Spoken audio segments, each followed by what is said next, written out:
Chapter 4 keeper of the keys. ഭൂം! ഡോറിൽ വീണ്ടും ആരോ മുട്ടി. ഡഡ്ലി വേഗം എഴുന്നേറ്റ് മാറി. അങ്കിൾ വെർണർ വേഗം റൂമിലേക്ക് വന്നു. അയാളുടെ കയ്യിൽ ഒരു തോക്കും ഉണ്ടായിരുന്നു. ആരാണവിടെ? അയാൾ ഉച്ചത്തിൽ ചോദിച്ചു. നിങ്ങൾ ഡോർ തകർക്കാൻ ശ്രമിക്കരുത്. എൻ്റെ കയ്യിൽ ആയുധമുണ്ട്. കുറച്ചു നേരത്തേക്ക് അവിടെ ഒരനക്കവും ഉണ്ടായിരുന്നില്ല. സ്മാഷ്! ഒരു ശക്തമായ ചവിട്ട്. ഡോറ് പെട്ടെന്ന് തകർന്ന് തറയിൽ വന്നു പതിച്ചു. അവിടെ ഒരു വലിയ മനുഷ്യൻ നിൽക്കുന്നു. നീണ്ട മുടിയും കെട്ടുകൂടിയിരിക്കുന്ന താടിയും കാരണം അയാളുടെ മുഖം ശരിക്കും കാണത്തില്ല. പക്ഷേ കറുത്ത വണ്ടുകൾ പോലുള്ള അയാളുടെ കണ്ണുകൾ തിളങ്ങി നിൽക്കുന്നു. ആ വലിയ മനുഷ്യൻ ആ ചെറിയ വീട്ടിലേക്ക് കയറിയപ്പോഴേക്കും അയാളുടെ തല വീടിൻ്റെ മേൽക്കൂരയിൽ ചെറുതായൊന്നുരസി. പിന്നീട് അയാൾ നിലത്ത് കിടന്നിരുന്ന ആ വാതിലെടുത്ത് അത് ഇരുന്നതുപോലെ തന്നെ പിടിപ്പിച്ചു വെച്ചു. പുറത്തെ കാറ്റും മഴയും ചെറുതായി ഒന്ന് കുറഞ്ഞു. അയാൾ തിരിഞ്ഞ് ആ മുറിയിലുണ്ടായിരുന്ന എല്ലാവരെയും ഒന്ന് നോക്കി. ഒരു ചായ കിട്ടിയിരുന്നെങ്കിൽ കൊള്ളാമായിരുന്നു. ഇങ്ങോട്ടുള്ള യാത്ര അത്ര എളുപ്പമായിരുന്നില്ല, അയാൾ പറഞ്ഞു. എന്നിട്ട് അയാൾ ഡഡ്ലി പേടിച്ചിരിക്കുന്ന സോഫയുടെ അടുത്തേക്ക് പോയി. കുറച്ച് നീങ്ങിയിരിക്കെ, അയാൾ ഡഡ്ലിയോട് പറഞ്ഞു. പെട്ടെന്ന് ഡഡ്ലി എഴുന്നേറ്റ് അവൻ്റെ അമ്മയുടെ പുറകിൽ പോയി ഒളിച്ചു. അവരാണെങ്കിലോ അങ്കിൾ വെർണറിൻ്റെ പുറകിൽ പേടിച്ച് വിറച്ചു നിൽക്കുന്നു. ആ, ഇതല്ലേ ഹാരി? ആ വലിയ മനുഷ്യൻ ചോദിച്ചു. ഹാരി വളരെ പേടിച്ചിരിക്കുകയായിരുന്നു. അവൻ ആ അപരിചിതൻ്റെ മുഖത്തേക്ക് നോക്കി. ഒരു ചെറിയ ചിരിയോടുകൂടി അയാൾ പറഞ്ഞു. അവസാനം ഞാൻ നിന്നെ കണ്ടപ്പോൾ നീ വളരെ ചെറുതായിരുന്നു. നിനക്ക് നിൻ്റെ അച്ഛൻ്റെ ചായയാണ്, പക്ഷേ അമ്മയുടെ കണ്ണുകളാണ്. അങ്കിൾ വെർണർ അയാളുടെ ശ്രദ്ധ പിടിച്ചു പറ്റാൻ ചെറുതായി ഒന്ന് ഉച്ചവെച്ചു.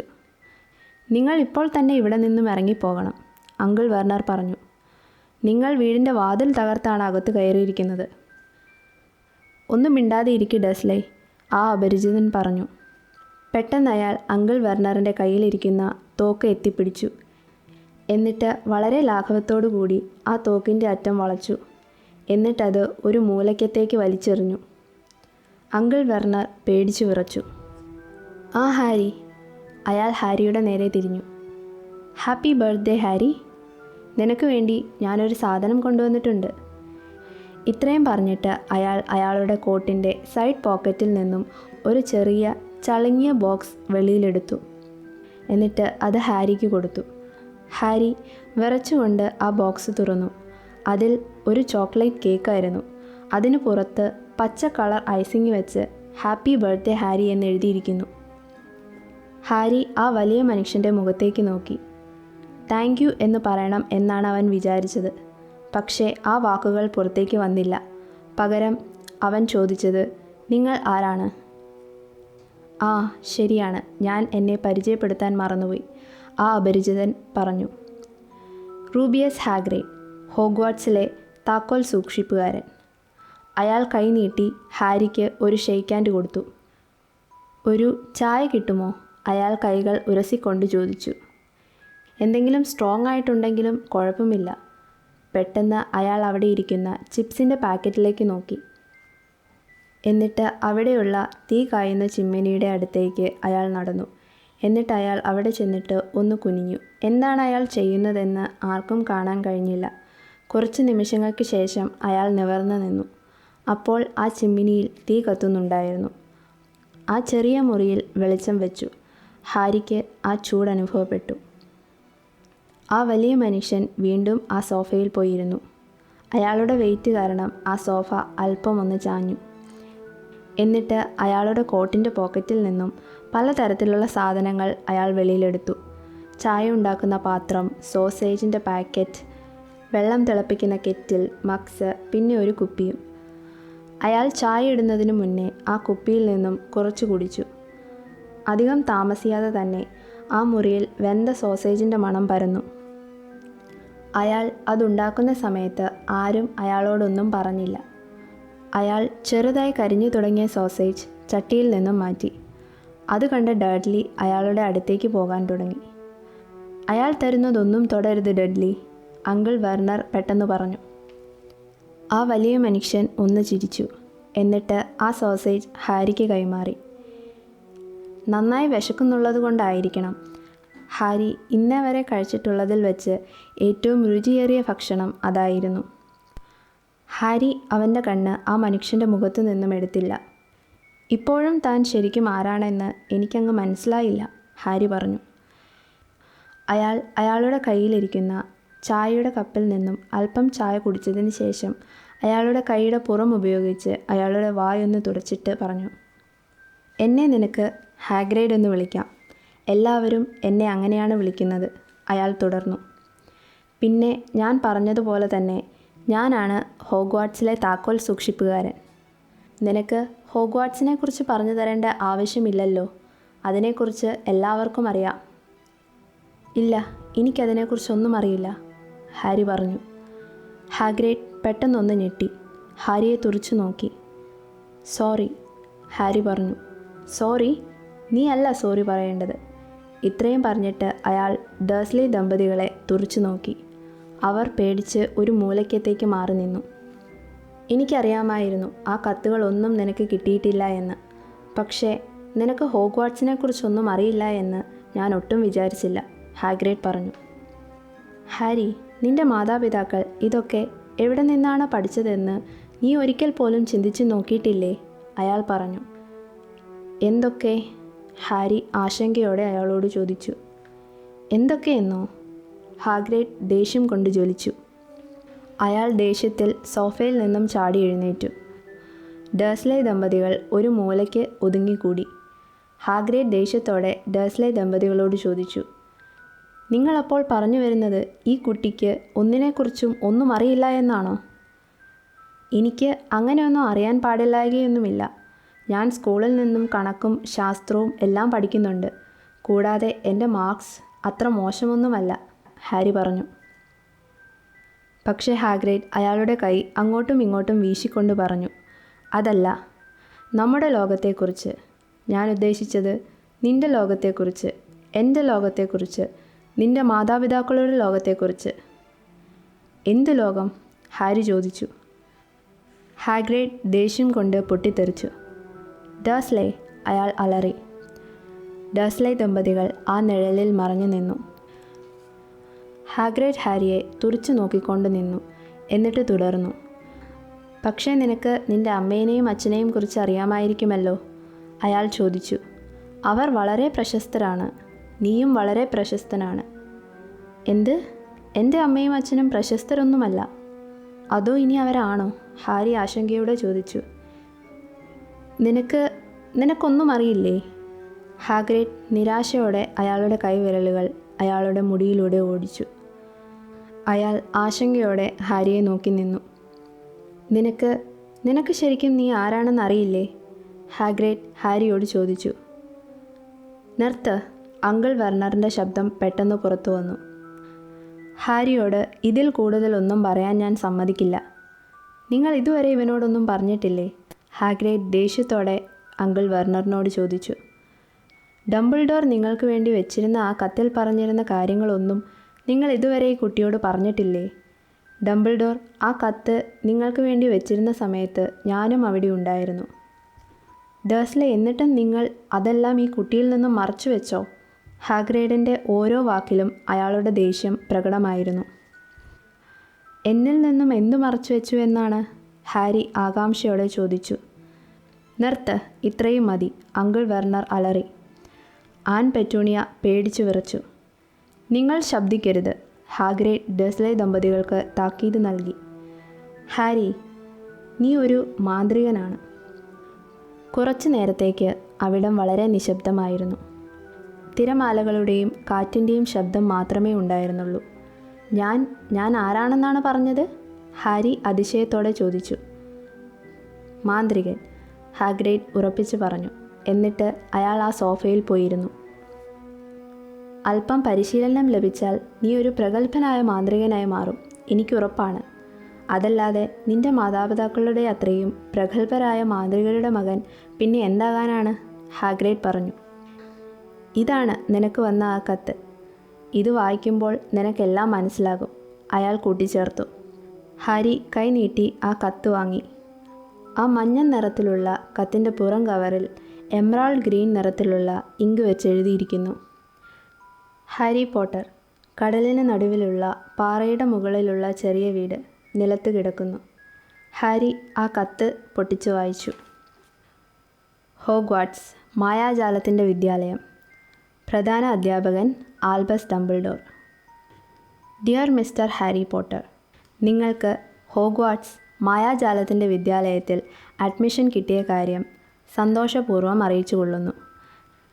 നിങ്ങൾക്ക് ആവശ്യമായ ബുക്സും മറ്റ് സാധനങ്ങളുടെ ലിസ്റ്റ് പറഞ്ഞ പ്രകാരം വാങ്ങാൻ ഓർമ്മിപ്പിക്കുന്നു. സെപ്റ്റംബർ 1 ക്ലാസ് തുടങ്ങുന്നതാണ്. നിങ്ങളുടെ മറുപടിയുമായി വരുന്ന മൂങ്ങേനെ ജൂലൈ 31 മുൻപേ പ്രതീക്ഷിക്കുന്നു. Your sincerely, Minerva McGonagall, deputy headmistress. ഇത്രയും വായിച്ചു കഴിഞ്ഞപ്പോൾ ഹാരിയുടെ മനസ്സിൽ ഒരുപാട് ചോദ്യങ്ങൾ ഉയർന്നു. അതിൽ ഏത് ചോദ്യം ആദ്യം ചോദിക്കണമെന്ന് ഹാരിക്ക് തീരുമാനിക്കാൻ കഴിഞ്ഞില്ല. ഒരു നിമിഷം ഹാരി വിക്കി ചോദിക്കാൻ തുടങ്ങി. അവർ എൻ്റെ മറുപടിയുമായി വരുന്ന മൂങ്ങേനെ പ്രതീക്ഷിക്കുന്നു എന്നോ? എന്താണ് അവർ ഉദ്ദേശിച്ചത്? അത് പറഞ്ഞപ്പോഴാണ് ഞാൻ ഓർത്തത്. ഇത്രയും പറഞ്ഞിട്ട് ഹാഗ്രിഡ് തൻ്റെ തലയിൽ നല്ല ശക്തമായ ഒന്ന് കൊട്ടി. എന്നിട്ട് അയാളുടെ കോട്ടിൻ്റെ പോക്കറ്റിൽ നിന്നും ഒരു മൂങ്ങയെ അയാൾ വെളിയിലെടുത്തു. ജീവനുള്ള ഒരു മൂങ്ങ.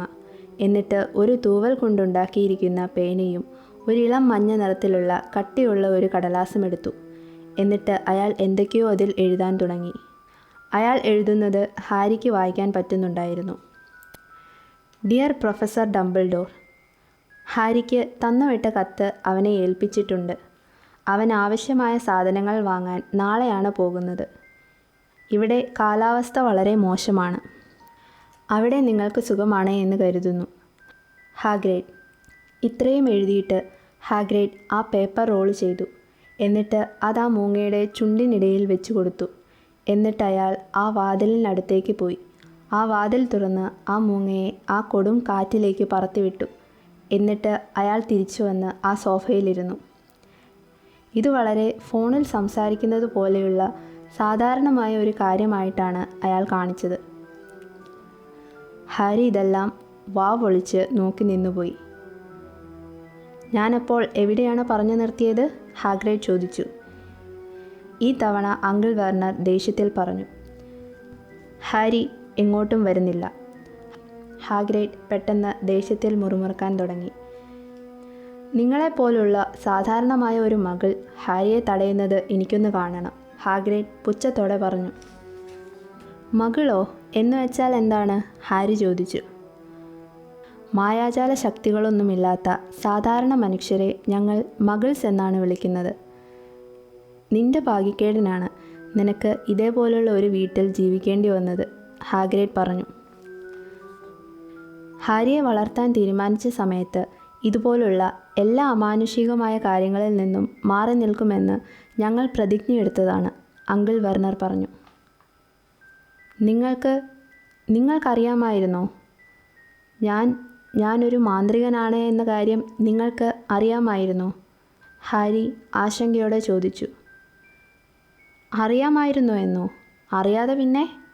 വളരെ വെറുപ്പോടുകൂടി ആൻ പെറ്റൂണിയ സംസാരിക്കാൻ തുടങ്ങി. വളരെ വിചിത്രയായ ഒരു സഹോദരി എനിക്കുള്ളപ്പോൾ ഞാൻ എങ്ങനെയാണ് അറിയാതിരിക്കുക? അവൾക്കും ഇങ്ങനെയൊരു കത്ത് കിട്ടിയിരുന്നു. അതിനുശേഷം അവൾ ആ സ്കൂളിലേക്ക് പോയി. പിന്നെ എല്ലാ വെക്കേഷനും അവൾ വീട്ടിൽ വരുമായിരുന്നു. അവളുടെ പോക്കറ്റ് നിറയെ തവളയുടെ ആകൃതിയിലുള്ള മിഠായിയും കൊണ്ടാണ് വരുന്നത്. പിന്നെ വീട്ടിൽ വന്നു കഴിഞ്ഞാൽ ചായക്കപ്പുകളെല്ലാം എലികളാക്കി മാറ്റുന്നത് അവളുടെ ഒരു വിനോദമായിരുന്നു. ഞാൻ മാത്രമാണ് ശരിക്കും അവൾ ആരാണെന്ന് മനസ്സിലാക്കിയത്. വിചിത്രയായ ഒരു മന്ത്രവാദിനി, അതായിരുന്നു അവൾ. അവൾക്ക് ഹോഗ്വാർട്സിൽ നിന്നുമുള്ള കത്ത് കിട്ടിയപ്പോൾ അച്ഛനും അമ്മയ്ക്കും അവളെ ഓർത്ത് വളരെ അഭിമാനമായിരുന്നു. ലില്ലി അതാണ്, ലില്ലി ഇതാണ്. അവർക്ക് കുടുംബത്തൊരു മന്ത്രവാദിനി ഉണ്ട് എന്ന് പറയാൻ യാതൊരു അപമാനവും ഉണ്ടായിരുന്നില്ല. ഇത്രയും പറഞ്ഞിട്ട് അവർ ശ്വാസം എടുക്കാനൊന്ന് നിർത്തി. എന്നിട്ട് വീണ്ടും തുടർന്നു. ഇത്രയും വർഷം പറയാൻ ബാക്കി വെച്ചതെല്ലാം അവർ പറയാൻ തുടങ്ങി. പിന്നീട് ലില്ലി സ്കൂളിൽ വെച്ച് പരിചയപ്പെട്ട പോട്ടറിനെ വിവാഹം കഴിച്ചു. നീ ഉണ്ടായപ്പോഴും എനിക്കറിയാമായിരുന്നു നീയും ലില്ലിയെപ്പോലെ തന്നെ അസാധാരണമായ ഒരു കുട്ടിയായിരിക്കുമെന്ന്. പിന്നീട് ഞങ്ങൾ അറിഞ്ഞത് ലില്ലിയും അവളുടെ ഭർത്താവും എന്തോ പൊട്ടിത്തെറിയിൽ മറ്റോ കൊല്ലപ്പെട്ടു എന്നാണ്. നിന്നെ ഞങ്ങൾ ഏറ്റെടുക്കുകയും ചെയ്തു. ഇത്രയും കേട്ടപ്പോഴേക്കും ഹാരിയുടെ മുഖം വെളുത്തു വിളറി. അവൻ്റെ ശബ്ദം ഇടറാൻ തുടങ്ങി. കൊല്ലപ്പെട്ടുവെന്നോ? നിങ്ങൾ എന്നോട് പറഞ്ഞത് അവർ കാർ ആക്സിഡൻറ്റിലാണ് മരിച്ചതെന്നല്ലേ? കാർ ആക്സിഡൻറ്റോ? ദേഷ്യത്തിൽ ഹാഗ്രിഡ് ചോദിച്ചു. അയാൾ സോഫയിൽ നിന്നും ദേഷ്യത്തിൽ എഴുന്നേറ്റു. ഡേഴ്സ്ലെ ദമ്പതികൾ ആ മുറിയുടെ മൂലയ്ക്കത്തേക്ക് മാറി നിന്നു. ലില്ലിയും ജെയിംസ് പോട്ടറും മരിച്ചത് കാർ ആക്സിഡൻറ്റിലാണെന്നോ? അല്ല, അത് സത്യമല്ല. അതൊരു കെട്ടുകഥയാണ്. അവരെപ്പോലെ ഇത്രയും പ്രഗത്ഭരായ മാന്ത്രികർ എങ്ങനെയാണ് ഒരു കാർ ആക്സിഡൻറ്റിൽ മരിക്കുന്നത്? അസ്വസ്ഥതയോടുകൂടി ഹാഗ്രിഡ് പറഞ്ഞു. ഹാരി പോട്ടറിന് സ്വന്തം കഥ പോലും അറിയില്ല. അതേസമയം ഞങ്ങളുടെ ലോകത്തുള്ള എല്ലാ കുട്ടികൾക്കും അവൻ്റെ പേരറിയാം, ഹാഗ്രിഡ് പറഞ്ഞു. പക്ഷേ എങ്ങനെ? എൻ്റെ പേര് എങ്ങനെയാണ് എല്ലാവരും അറിഞ്ഞത്? ഹാരി ഹാഗ്രിഡിനോട് ചോദിച്ചു. ദേഷ്യം മാറി ഹാഗ്രിഡ് ചെറുതായി ഒന്ന് പരിഭ്രമിക്കാൻ തുടങ്ങി. ഡംബിൾഡോർ നിന്നെ കൂട്ടിക്കൊണ്ടുവരുന്നത് അത്ര എളുപ്പമായിരിക്കില്ല എന്ന് പറഞ്ഞിരുന്നു. നിനക്ക് പല കാര്യങ്ങളും പറഞ്ഞു കൊടുക്കേണ്ടി വരുമെന്നും പറഞ്ഞിരുന്നു. പക്ഷേ ഇത്രയും ഞാൻ പ്രതീക്ഷിച്ചില്ല, ഹാഗ്രിഡ് പറഞ്ഞു. എനിക്കറിയില്ല ഇതിനെക്കുറിച്ച് നിന്നോട് പറയാൻ ഞാൻ ആളാണോ എന്ന്. പക്ഷേ ഒന്നും അറിയാതെ നിനക്ക് ഹോഗ്വാർട്സിലേക്ക് പോകാൻ പറ്റില്ല. ഹാഗ്രിഡ് ഇത്രയും പറഞ്ഞിട്ട് വെറുപ്പോടുകൂടി ഡേഴ്സ്ലെ ദമ്പതികളെ ഒന്ന് നോക്കി. നിനക്ക് അത്യാവശ്യമായി അറിഞ്ഞിരിക്കേണ്ട കാര്യങ്ങൾ ഞാൻ നിനക്ക് പറഞ്ഞു തരാം. പക്ഷേ എല്ലാം ഒന്നും എനിക്കിപ്പോൾ പറയാൻ പറ്റില്ല. ഇത്രയും പറഞ്ഞിട്ട് അയാൾ വീണ്ടും ഇരുന്നു. തീയിലേക്ക് കുറച്ചു നേരം അയാൾ നോക്കിയിരുന്നു. എന്നിട്ട് അയാൾ പതുക്കെ തുടർന്നു. ഇതെല്ലാം തുടങ്ങിയത് ഒരാളിൽ നിന്നാണ്. നിനക്ക് അയാളുടെ പേരറിയില്ല, പക്ഷേ ഞങ്ങളുടെ ലോകത്ത് എല്ലാവർക്കും അയാളുടെ പേരറിയാം. ആരാണ് അയാൾ? ഹാരി ചോദിച്ചു. പറ്റുമെങ്കിൽ ഞാൻ അയാളുടെ പേര് പറയാറില്ല. ഞാൻ മാത്രമല്ല, ആരും തന്നെ അയാളുടെ പേര് പറയാറില്ല. അതെന്താ? ഹാരി ചോദിച്ചു. ഒരു ദീർഘനിശ്വാസത്തോടെ ഹാഗ്രിഡ് സംസാരിക്കാൻ തുടങ്ങി. ഇപ്പോഴും ആളുകൾക്ക് പേടിയാണ് ഹാരി. അതുകൊണ്ടാണ് അയാളുടെ പേര് ആരും പറയാത്തത്. നോക്ക് ഹാരി, അവിടെ ഒരു മാന്ത്രികനുണ്ടായിരുന്നു. അയാൾ ദുർമന്ത്രവാദമെല്ലാം ചെയ്ത് വളരെ നീചനായി മാറി. ഒരാൾക്ക് എത്രത്തോളം അധിവദിക്കാമോ അത്രയും നീചനും ക്രൂരനുമായി മാറിയ അയാളുടെ പേര്... ഹാഗ്രിഡിൻ്റെ വായിൽ നിന്നും പിന്നീടൊരു ശബ്ദവും പുറത്തു വന്നില്ല. പറയാൻ ബുദ്ധിമുട്ടാണെങ്കിൽ അത് എഴുതി കാണിക്ക്, ഹാരി ഹാഗ്രിഡിനോട് പറഞ്ഞു. ഇല്ല, എനിക്കതിൻ്റെ സ്പെല്ലിംഗ് അറിയില്ല. ഓക്കെ, ശരി, ഞാൻ പറയാം. വോൾഡമോർട്ട്. ഹാഗ്രിഡ് വിറയ്ക്കാൻ തുടങ്ങി. ഇനി ഈ പേര് എന്നെക്കൊണ്ട് പറയിപ്പിക്കരുത്. ഹാഗ്രിഡ് വീണ്ടും കഥ പറയാൻ തുടങ്ങി. 10-20 വർഷങ്ങൾക്ക് മുൻപാണ് ഈ മാന്ത്രികൻ അയാളുടെ കൂട്ടത്തിലേക്ക് ആളുകളെ കൂട്ടാൻ തുടങ്ങിയത്. ചിലർ പേടിച്ചിട്ടാണ് അയാളുടെ ഒപ്പം കൂടിയത്. എന്നാൽ ചിലർ അയാളുടെ ശക്തി കണ്ട് അതുപോലെ ആകാൻ വേണ്ടിയാണ് അയാളുടെ ഒപ്പം ചേർന്നത്. വളരെ ഇരുണ്ട നാളുകളായിരുന്നു ഹാരി അത്. ആരെ വിശ്വസിക്കും? ആരുമായി സൗഹൃദം സ്ഥാപിക്കും? അപരിചിതരോട് സംസാരിക്കാൻ വരെ പേടി തോന്നുന്ന ഒരു കാലമായിരുന്നു അത്. ഒരുപാട് നീചമായിട്ടുള്ള സംഭവങ്ങൾ നടന്നിട്ടുണ്ട്. അയാൾ മൊത്തത്തിൽ അയാളുടെ ആധിപത്യം സ്ഥാപിക്കുകയായിരുന്നു.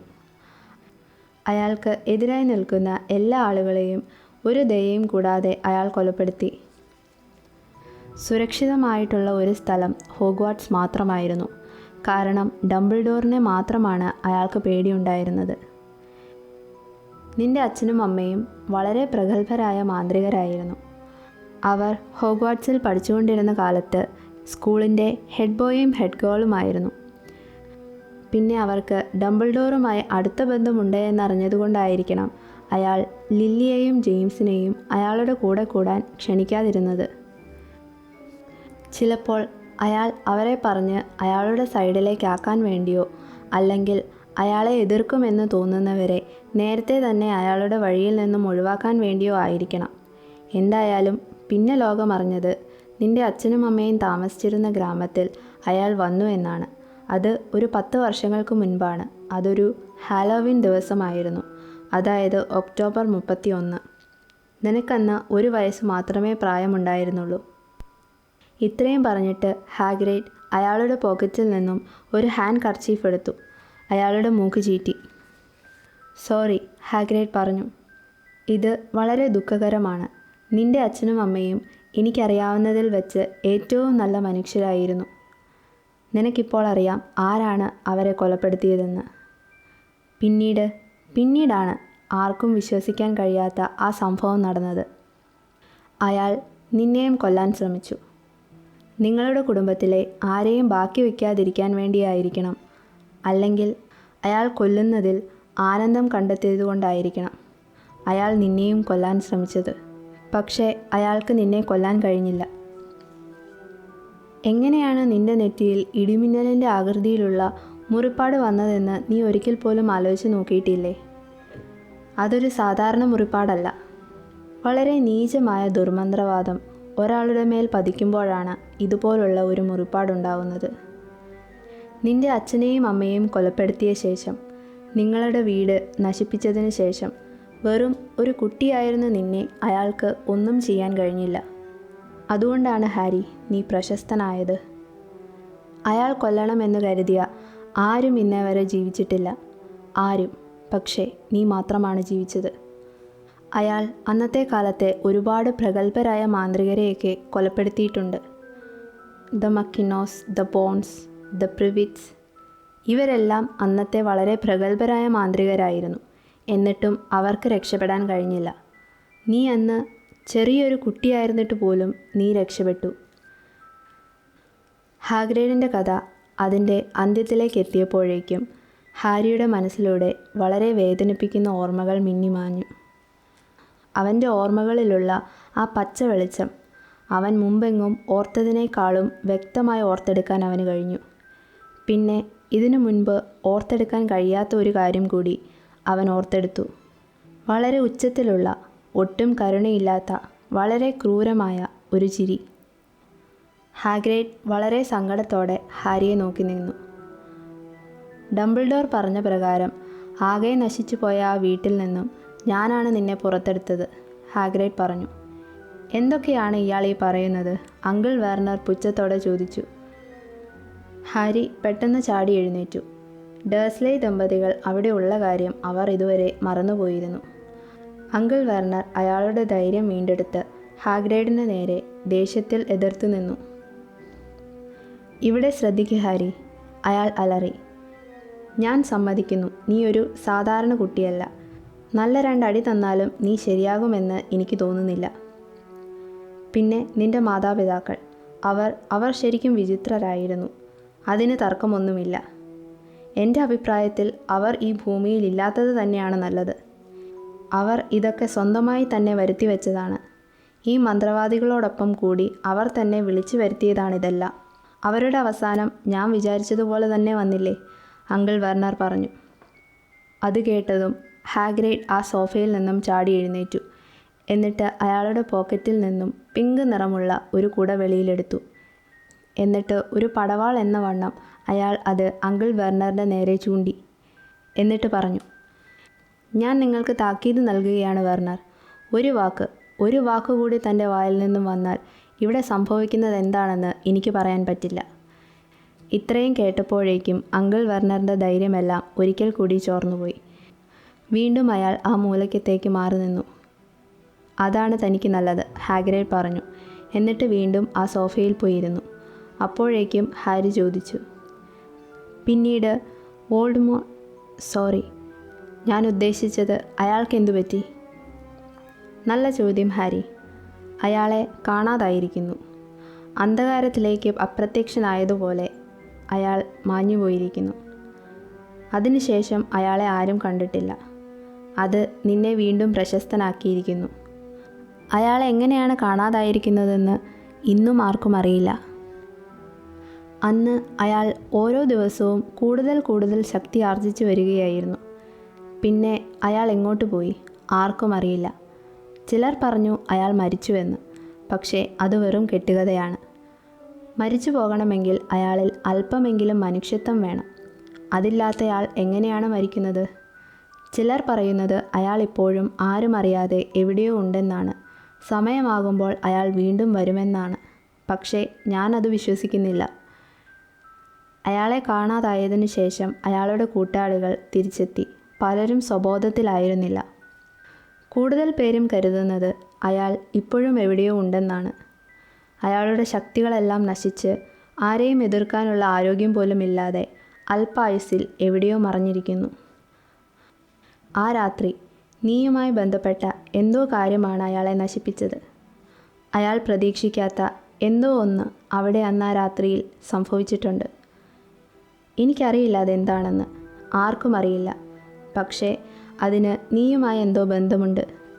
ഇത്രയും പറഞ്ഞിട്ട് ഹാഗ്രിഡ് ഹാരിയെ വളരെ ബഹുമാനത്തോടെ നോക്കി നിന്നു. പക്ഷേ സന്തോഷവും അഭിമാനവും തോന്നേണ്ട സമയത്ത് ഹാരി വിചാരിച്ചത് ഇതെല്ലാം എന്തോ തെറ്റിദ്ധാരണയാണെന്നാണ്. താനൊരു മാന്ത്രികനോ? അതൊന്നും ഒരിക്കലും സാധ്യമല്ല. അങ്ങനെയായിരുന്നെങ്കിൽ ഇത്രയും നാൾ തനിക്ക് ഡഡ്ലിയുടെ ഉപദ്രവങ്ങൾ ഏറ്റുവാങ്ങി ജീവിക്കേണ്ടി വരില്ലായിരുന്നു. ആൻറ്റ് പെറ്റൂണിയയും അങ്കിൾ വെർണറും അവനെ അവൻ്റെ കബോർഡ് മുറിയിൽ പൂട്ടിയിട്ട സമയത്ത് എന്തുകൊണ്ടാണ് അവനവരെ ചൊറുത്തവളയാക്കി മാറ്റാൻ കഴിയാത്തത്? തനിക്ക് ലോകത്തിലെ ഏറ്റവും നീചനായ ദുർമന്ത്രവാദിയെ നശിപ്പിക്കാൻ കഴിഞ്ഞിട്ടും എന്തുകൊണ്ടാണ് ഡഡ്ലി അവനെ പന്തുപോലെ തട്ടിക്കൊണ്ട് നടക്കുന്നത്? ഹാഗ്രിഡ്, ഹാരി പറഞ്ഞു, നിങ്ങൾക്ക് എന്തോ വലിയൊരു തെറ്റിദ്ധാരണ പറ്റിയിരിക്കുന്നു. ഞാൻ ഒരു മന്ത്രവാദിയൊന്നുമല്ല. എന്ത്? ഹാഗ്രിഡ് ഒന്ന് ചിരിച്ചു. നിനക്ക് എപ്പോഴെങ്കിലും ഭയങ്കരമായ ദേഷ്യം വന്നിരിക്കുമ്പോൾ, അല്ലെങ്കിൽ അടക്കാൻ പറ്റാത്ത സങ്കടം വന്നിരിക്കുമ്പോൾ നിന്റെ ചുറ്റും നിനക്ക് വിശദീകരിക്കാൻ കഴിയാത്ത എന്തെങ്കിലും സംഭവം നടന്നിട്ടുണ്ടോ? ഹാഗ്രിഡ് ഹാരിയോട് ചോദിച്ചു. ഹാരി അല്പനേരം ആ തീയിലേക്ക് നോക്കി നിന്നു. എന്നിട്ട് ആലോചിക്കാൻ തുടങ്ങി. ആൻറ്റ് പെറ്റൂണിയെയും അങ്കിൾ വെർണറിനെയും ദേഷ്യം പിടിപ്പിച്ച എല്ലാ വിചിത്രമായ സംഭവങ്ങളും നടന്നത് ഒന്നെങ്കിൽ ഹാരി ദേഷ്യത്തിലോ അല്ലെങ്കിൽ സങ്കടത്തിലോ ഇരിക്കുമ്പോഴായിരുന്നു. ഒരിക്കൽ ഡഡ്ലിയും അവൻ്റെ കൂട്ടുകാരും ഹാരിയെ ഓടിച്ചപ്പോൾ എങ്ങനെയോ അവൻ അവരുടെ പിടിയിൽ നിന്നും രക്ഷപ്പെട്ടിരിക്കുന്നു. അന്നൊരിക്കൽ ആൻറ്റ് പെറ്റൂണിയ ഹാരിയുടെ മുടി പറ്റേ വെട്ടിയ സമയത്ത് സ്കൂളിൽ പോകുന്ന സമയത്തിന് മുന്നേ തന്നെ അവൻ്റെ മുടി പെട്ടെന്ന് തന്നെ വളർന്നു വന്നു. പിന്നെ ഒരിക്കൽ ഡഡ്ലി ഹാരിയെ ഇടിച്ചിട്ടപ്പോൾ ആ ഇടി ഡഡ്ലിക്ക് തന്നെ തിരിച്ചു കിട്ടി. ഇതുമാത്രമല്ല, ഇനിയും ഒരുപാട് വിചിത്രമായ സംഭവങ്ങൾ ഹാരിക്ക് ചുറ്റും നടന്നിട്ടുണ്ട്. എല്ലാം അവൻ ദേഷ്യപ്പെട്ടോ അല്ലെങ്കിൽ സങ്കടപ്പെട്ടോ ഇരിക്കുന്ന സമയത്തായിരുന്നു. ഹാരി ഒരു ചെറു പുഞ്ചിരിയോടെ ഹാഗ്രിഡിനെ നോക്കി. ഹാഗ്രിഡ് വളരെ ഉറപ്പോടുകൂടി അവനെ നോക്കി. ഞാൻ പറഞ്ഞില്ലേ, ഹാഗ്രിഡ് പറഞ്ഞു. ഹാരി പോട്ടർ മാന്ത്രികനല്ല എന്നോ? ചിരിച്ചുകൊണ്ട് അയാൾ ചോദിച്ചു. കുറച്ച് ദിവസങ്ങൾ കൂടി നീ ക്ഷമിക്ക്. ഹോഗ്വാർട്സിൽ എത്തിക്കഴിഞ്ഞാൽ നീ ഒരുപാട് ഫേമസ് ആകും. പക്ഷേ അങ്കിൾ വെർണർ ഇതങ്ങനെ വെറുതെ വിടാൻ തീരുമാനിച്ചിരുന്നില്ല. ഞാൻ നിങ്ങളോട് പറഞ്ഞതല്ലേ ഹാരി എങ്ങോട്ടും വരുന്നില്ല എന്ന്, അയാൾ ദേഷ്യത്തോടെ പറഞ്ഞു. ഹാരി സ്റ്റോൺവാൾ ഹൈസ്കൂളിലേക്കാണ് പോകുന്നത്, അല്ലാതെ നിങ്ങൾ പറയുന്നിടത്തേക്കൊന്നുമല്ല. അതിൽ എന്തൊക്കെയോ സാധനങ്ങളൊക്കെ വാങ്ങാനുണ്ട്. മന്ത്രവാദത്തിൻ്റെ ബുക്സോ പിന്നെ മാന്ത്രിക ദണ്ടോ അങ്ങനെ എന്തൊക്കെയോ. അതൊന്നും വാങ്ങാൻ ഞാൻ പൈസ തരില്ല. ഹാഗ്രിഡ് അങ്കിൾ വെർണറിനെ പറഞ്ഞു മുഴുവിപ്പിക്കാൻ സമ്മതിച്ചില്ല. ഹാരിക്ക് ഹോഗ്വാർട്സിൽ പോകണമെങ്കിൽ അവൻ പോയിരിക്കും. നിങ്ങളെപ്പോലുള്ള ഒരു മകളിന് അവനെ തടയാൻ കഴിയില്ല. ലില്ലിയുടെയും ജെയിംസ് പോട്ടറിൻ്റെയും മകനെ ഹോഗ്വാർട്സിൽ പോകുന്നതിൽ നിന്നും തടയാൻ നിങ്ങളാരാണ്? അവൻ ജനിച്ച സമയം മുതൽ അവൻ്റെ പേര് ചരിത്രത്തിൽ എഴുതി ചേർക്കപ്പെട്ടതാണ്. അവൻ ലോകത്തിൽ തന്നെ ഏറ്റവും പ്രശസ്തമായ സ്കൂളിലേക്കാണ് പോകുന്നത്. അവനവിടെ അവനെപ്പോലുള്ള കുട്ടികളോടൊപ്പമാണ് ജീവിക്കാൻ പോകുന്നത്. ഇനിയുള്ള 7 വർഷം ഹാരി അവിടെ പഠിക്കുകയാണെങ്കിൽ അവൻ വളരെ പ്രഗത്ഭനായൊരു മാന്ത്രികനാകും. അവിടെ അവൻ ലോകത്തിലെ ഏറ്റവും മികച്ച അധ്യാപകൻ്റെ കീഴിലാണ് പഠിക്കാൻ പോകുന്നത്, ആൽബസ് ഡംബിൾഡോർ. ഏതോ ഒരു പടുകിഴവൻ എന്തോ മന്ത്രവാദി വിദ്യ ഇവനെ പഠിപ്പിക്കുന്നതിൽ ഞാൻ പൈസ തരില്ല, അങ്കിൾ വെർണർ ഇടയ്ക്ക് കയറി പറഞ്ഞു. ഇത്തവണ താൻ അല്പം കടന്നുപോയി. ഇത്രയും പറഞ്ഞിട്ട് ഹാഗ്രിഡ് അയാളുടെ പിങ്ക് കൂട എടുത്ത് അങ്കിൾ വെർണറിൻ്റെ നേരെ ചൂണ്ടി. എന്നിട്ട് തുടർന്നു. ഒരിക്കലും എൻ്റെ മുന്നിൽ വെച്ച് ആൽബസ് ഡംബിൾഡോറിനെ അപമാനിക്കരുത്. ആ കുട അന്തരീക്ഷത്തിലൂടെ ഒന്ന് വീശിയ ശേഷം അത് ഡഡ്ലിക്ക് നേരെ ചൂണ്ടി. വയലറ്റ് നിറത്തിലുള്ള ഒരു ലൈറ്റ് അതിൽ നിന്നും വന്നു. ഒരു പൂത്തിരി കത്തുന്ന ശബ്ദത്തിൽ ഒരു ശക്തമായ വെളിച്ചം ഡഡ്ലിയുടെ ശരീരത്തിൽ വീണു. അടുത്ത നിമിഷം ഡഡ്ലി നിന്നിടത്ത് നിന്നുകൊണ്ട് തന്നെ അവൻ്റെ ചന്തിയിൽ 2 കൈകളും പൊത്തിപ്പിടിച്ച് വേദനയിൽ കിടന്നു തുള്ളാൻ തുടങ്ങി. ഡഡ്ലി പുറം തിരിഞ്ഞു നിന്നപ്പോഴേക്കും ഡഡ്ലിയുടെ ട്രൗസറിൻ്റെ ഓട്ടയിലൂടെ ഒരു പന്നിക്കുട്ടിയുടെ വാൽ പുറത്തേക്ക് തൂങ്ങിക്കിടക്കുന്നത് ഹാരി കണ്ടു. അങ്കിൾ വെർണർ അപ്രതീക്ഷിതമായ ഈ സംഭവത്തിൽ പേടിച്ചലറാൻ തുടങ്ങി. ആൻ പെട്യൂണിയെയും ഡഡ്ലിയെയും അടുത്ത മുറിയിലേക്ക് കൊണ്ടുപോയ ശേഷം അങ്കിൾ വെർണർ ആ മുറിയുടെ വാതിലടച്ചു. അവർ എന്നെ ദേഷ്യം പിടിപ്പിക്കരുതായിരുന്നു. ഞാൻ അവനെ ഒരു പന്നിക്കുട്ടിയാക്കി മാറ്റാനാണ് ശ്രമിച്ചത്. പക്ഷേ അത് നടന്നില്ല. അത് പ്രത്യേകിച്ച് ആക്കേണ്ട കാര്യമൊന്നുമില്ല. ഡഡ്ലി ഒരു പന്നിക്കുട്ടിയെപ്പോലെ തന്നെയാണ് ഇരിക്കുന്നത്. ഇത്രയും പറഞ്ഞിട്ട് ഹാഗ്രിഡ് ഹാരിയുടെ സൈഡിലേക്ക് നോക്കി. നീ ഇത് ഹോഗ്വാർട്സിൽ പോയി ആരോടും പറയരുത്. സത്യം പറയുവാണെങ്കിൽ ഇവിടെ മാജിക്ക് കാണിക്കാൻ പാടില്ലാത്തതാണ്. പക്ഷേ ചെറിയ രീതിയിലുള്ള മാജിക്ക് ഞാൻ ഉപയോഗിച്ചിട്ടുണ്ട്, നിനക്ക് ആ കത്ത് കൊണ്ടുവരാനും ഒക്കെയായിട്ട്. അതുമാത്രമല്ല, എനിക്ക് നന്നായിട്ട് മാജിക്ക് ഉപയോഗിക്കാനും അറിയില്ല. അതെന്താ നിങ്ങൾക്ക് മാജിക്ക് നന്നായിട്ട് ഉപയോഗിക്കാൻ അറിയാത്തത്? ഹാരി ചോദിച്ചു. അത് ഞാൻ ഹോഗ്വാർട്സിൽ പഠിച്ചുകൊണ്ടിരുന്നപ്പോൾ 3-ാമത്തെ വർഷം അവർ എന്നെ സ്കൂളിൽ നിന്നും ഡിസ്മിസ് ചെയ്തു. അതുകൊണ്ട് എൻ്റെ പഠിത്തം തുടരാൻ സാധിച്ചില്ല. പ്രൊഫസർ ഡംബിൾഡോർ ഉള്ളതുകൊണ്ട് അദ്ദേഹം എന്നെ സ്കൂളിൽ ഗെയിം കീപ്പറാക്കി നിർത്തി. എനിക്ക് അവിടെ തന്നെ താമസ സൗകര്യവും ഒരുക്കി തന്നു. ഡംബിൾഡോർ വളരെ നല്ല മനുഷ്യനാണ്. എന്തിനാണ് നിങ്ങളെ സ്കൂളിൽ നിന്നും ഡിസ്മിസ് ചെയ്തത്? ഹാരി വീണ്ടും ചോദിച്ചു. നേരം വല്ലാണ്ട് വൈകി. നാളെ രാവിലെ തന്നെ നിനക്ക് ഹോഗ്വാർട്സിലേക്ക് പോകാനുള്ള സാധനങ്ങൾ വാങ്ങാൻ പോകണം. അതുകൊണ്ട് വേഗം കിടന്നുറങ്ങിക്കോളൂ. ഇത്രയും പറഞ്ഞിട്ട് ഹാഗ്രിഡ് അയാളുടെ കോട്ടൂരി ഹാരിക്ക് കൊടുത്തു. ഇത് പുതച്ചു കിടന്നോളൂ. എന്തെങ്കിലും അതിനുള്ളിൽ നിന്നും അനങ്ങുകയാണെങ്കിൽ പേടിക്കരുത്. ഞാൻ 2 കുഞ്ഞെലികളെ പോക്കറ്റിൽ സൂക്ഷിച്ചിട്ടുണ്ട്.